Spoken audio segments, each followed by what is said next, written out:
Good morning. Pray God's blessings upon you today as you go through this day. Beautiful morning as I look here. Things are starting to come alive. The birds singing over here. You can hear every now and then the chickens are down there, doing their thing. And the old rooster every now and then is saying, hey, guys and gals, it's time to get up. And I am so thankful for another day the Lord has given us to worship Him and to live for Him and to share Him. And I pray that you have a blessed day today in the Lord. And thank you again for watching, all of you on Facebook and YouTube. And don't forget, if you're watching on YouTube, to give me a thumbs up. That means a lot.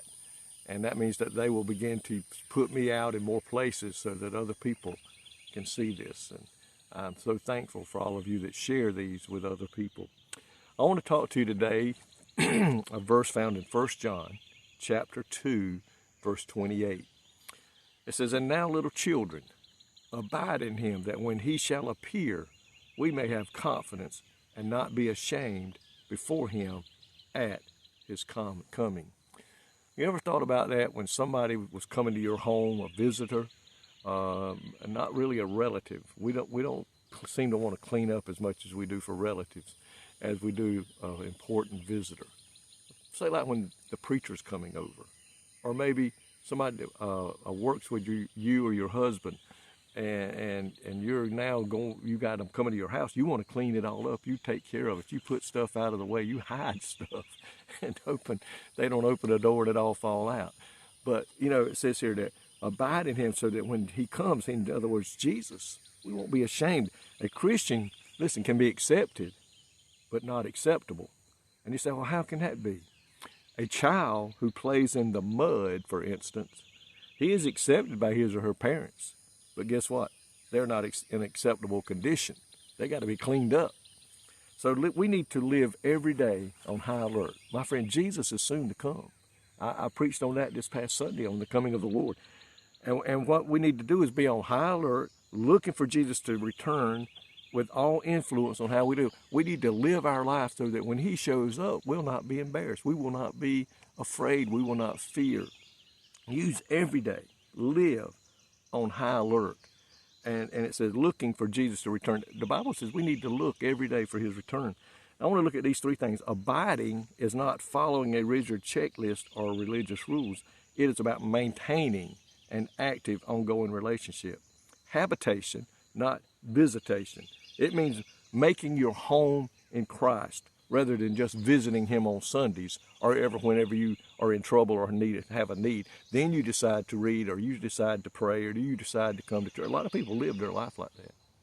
They come to church only when they're in need or something has gone wrong. Constant communication involves keeping our hearts open to Him through prayer, through worship, through conscious awareness of His presence every day, throughout every day that we live. Obedience to His Word. John is connecting abiding directly to how a person lives. Walking as Jesus walked. Are we living the way Jesus lived? If we truly abide in Him, our actions, our choices, our attitudes will naturally begin to mirror Him. In other words, people will begin to see Jesus in us. Guarding His Word.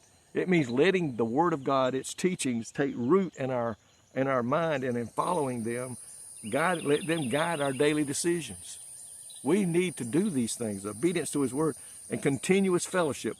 The opposite of abiding is wandering away or becoming distant. Listen, resting in His love means choosing to rely on His grace and truth daily, even when we face doubts, trials, and failures. As John chapter 2, verse 28 highlights, staying closely connected to Him now ensures that when He returns, it will feel like welcoming an intimate friend rather than facing a stranger. Don't wait to then to try to make things right. Let's do it and live it every day, doing what Jesus has called us to do in His Word, okay? Let's make it sure when He comes, we'll be glad to see you. Amen? Lord, thank You today for Your Word. I pray today, God, that we will live our life to reflect You to everyone that we see. God, guide us today as we walk through this world. Let us share You with every person that comes to our availability to talk to them. And Lord, we just give you the praise and the glory for it all in Jesus' name. Amen. I love each and every one of you. May God bless you today.